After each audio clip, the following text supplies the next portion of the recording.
Bonjour et bienvenue à tous à cette toute dernière leçon. Aujourd'hui, on va parler d'actions de groupe qui vont nous permettre de montrer que les groupes de permutation sont les groupes finis les plus importants. Le contexte pour une action de groupe, c'est suivant. Vous prenez un groupe G et un ensemble X.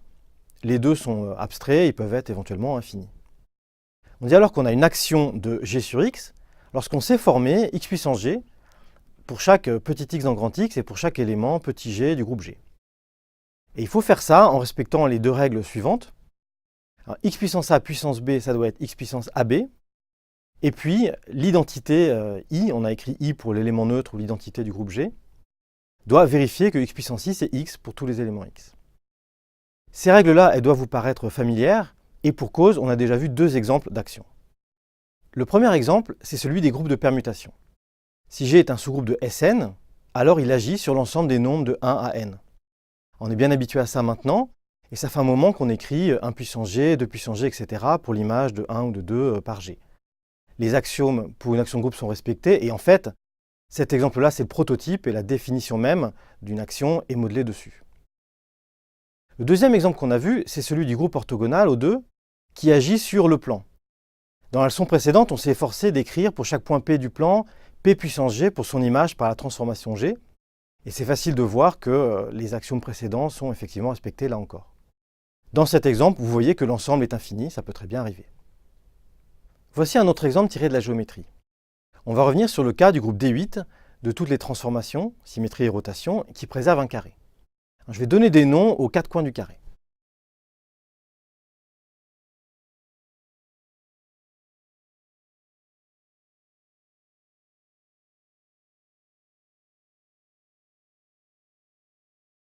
Alors, sur ce dessin, je vais rajouter la rotation R de la leçon précédente, et puis on va considérer aussi la symétrie S par rapport à cet axe-là. Dans cette situation, le groupe D8 agit sur l'ensemble grand X des quatre coins du carré, x1, x2, x3, x4.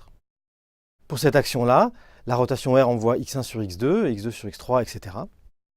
Alors que la symétrie, elle échange x2 et x4, mais elle fixe x1 et x3. Dans la situation précédente, on est surtout en train de prendre la restriction de l'action du groupe O2 sur le plan. Mais on peut avoir un exemple un petit peu plus abstrait, en donnant des noms par exemple à ces deux droites, que je vais appeler D1 et D2. On a alors une action du groupe D8 sur l'ensemble des deux droites, D1, D2.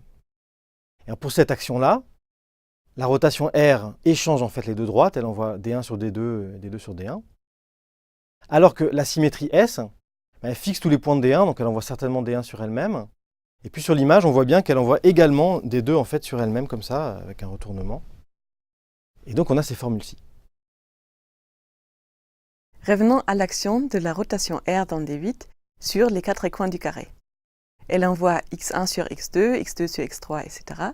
Et du coup, on a envie de l'écrire comme cette permutation-ci. Ici, les xi ne sont pas des nombres, mais les noms qu'on a donnés au coin du carré.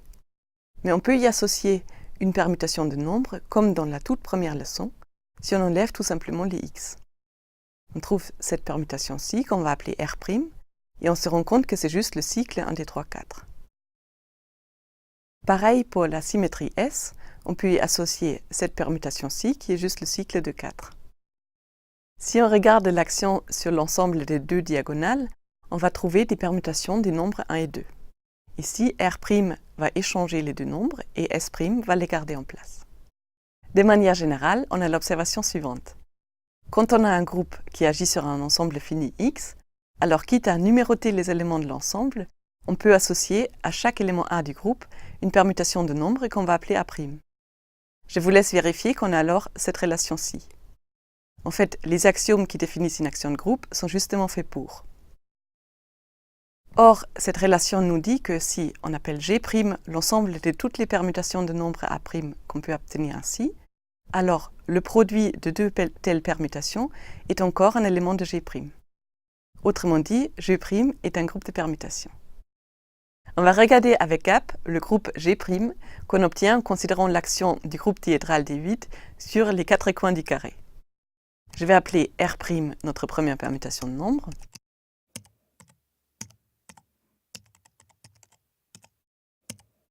S' le cycle 2,4 comme tout à l'heure. G' va alors être le groupe engendré par ces deux permutations.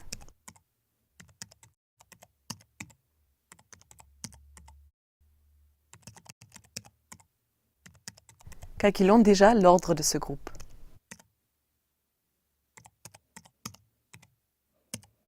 On obtient vite. Comme nous allons le voir plus tard dans cette leçon, ceci signifie qu'en fait les groupes G' et D8 sont isomorphes. On va déjà le vérifier avec gap en demandant la structure du groupe G'.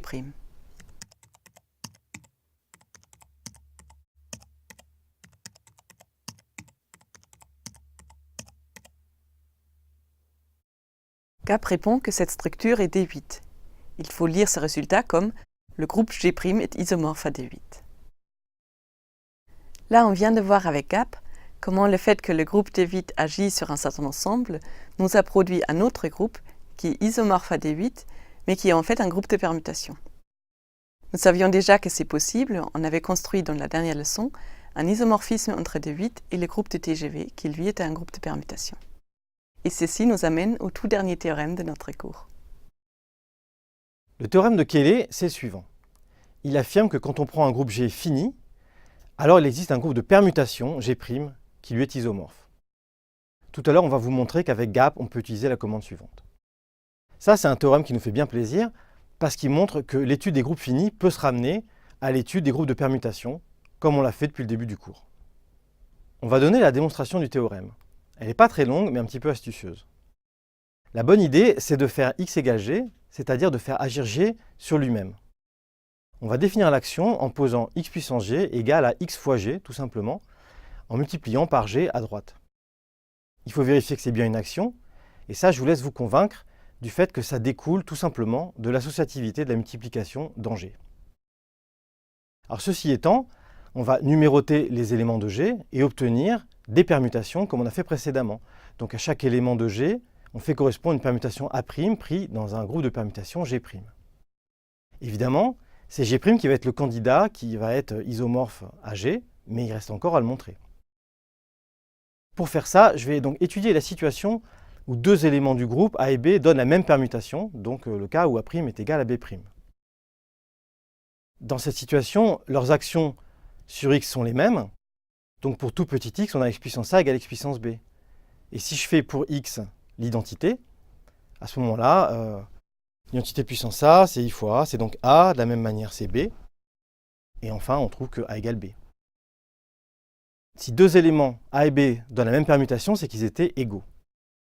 La conclusion, c'est qu'à chaque élément du groupe, on a fait correspondre une permutation et une seule. C'est exactement la remarque qu'on vient d'établir. Si on revient à la définition, ça démontre exactement que G et G' sont isomorphes. On va maintenant illustrer le théorème de Cayley avec gap. Je vais essayer les commandes de gap pour construire les groupes dihédraux qu'on vous a présentés dans la leçon précédente. Voyons pour celui d'ordre 8.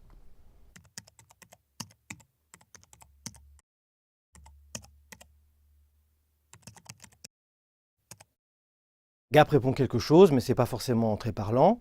Voyons ce qu'il répond si je lui demande de montrer des générateurs pour ce groupe.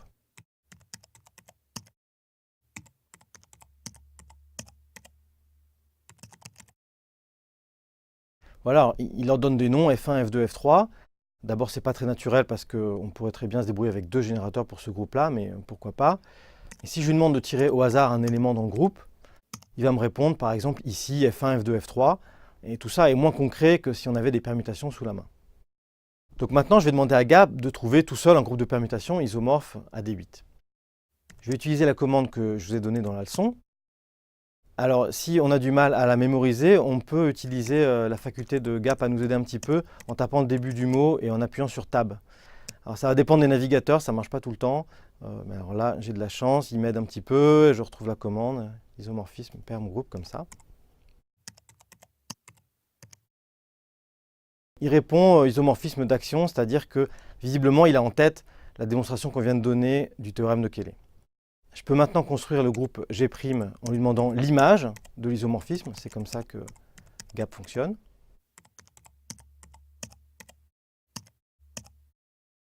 Et on voit apparaître un groupe de permutations avec des permutations bien concrètes. De même, si je lui demande un élément au hasard,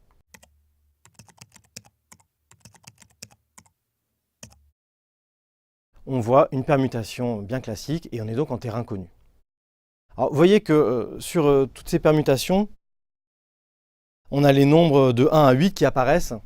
Donc visiblement, Gap a exactement suivi en fait, la démonstration du théorème de Cayley, puisque le groupe diédral a 8 éléments. Donc il l'a fait agir sur lui-même et il a obtenu des permutations des nombres de 1 à 8. Dans la construction du théorème de Cayley, on a associé de manière intrinsèque à un groupe fini G quelconque un certain groupe de permutations G' qui lui est isomorphe. Maintenant, si je fais un choix de générateur A, B, etc. pour notre groupe G, alors le groupe de permutations G' va également être un groupe engendré, et ceci par certaines permutations A', B', etc. Maintenant, comme c'est un groupe de permutations engendré, je peux lui associer son diagramme de Schreier. On va l'appeler le diagramme de Cayley du groupe G. Voyons ce que cela donne pour quelques exemples. Si on regarde le diagramme de Cayley du groupe diédral d'ordre 8, avec nos deux générateurs R et S, on obtient ce graphe-ci. Nous voyons qu'il a 8 sommets, comme il y a 8 éléments dans le groupe.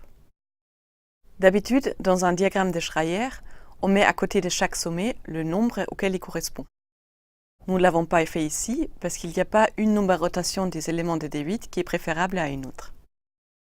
Vous voyez que les flèches bleues ici correspondent à l'action du générateur S, alors que les flèches noires correspondent à l'action du générateur R. Le groupe D8 était le groupe diédral associé au carré. Et il est amusant de noter que nous avons dans ce diagramme de Cayley un carré composé de flèches noires ici. En fait, on en a même un autre, qui est l'image du premier par le générateur S et qui tourne dans l'autre sens. Nous finissons ce cours avec un dernier exemple de graphe de Cayley plutôt joli. On a pris ici le groupe symétrique de degré 4 avec les deux générateurs A et B comme ceci. Comme S4 est d'ordre 24, ce graphe comporte 24 sommets. Pour pouvoir le regarder sous tous les angles, le voici en 3D.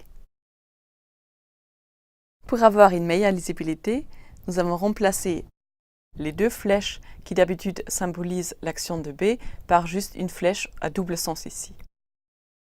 On remarque que ce graphe contient un certain nombre d'hexagones, comme par exemple ceci. Cela nous permet de deviner des relations dans notre groupe. On a par exemple que B fois A fois B fois A fois B fois A donne l'élément neutre du groupe, l'identité. De manière générale, les graphes de Cayley sont un moyen pratique pour deviner des relations dans un groupe.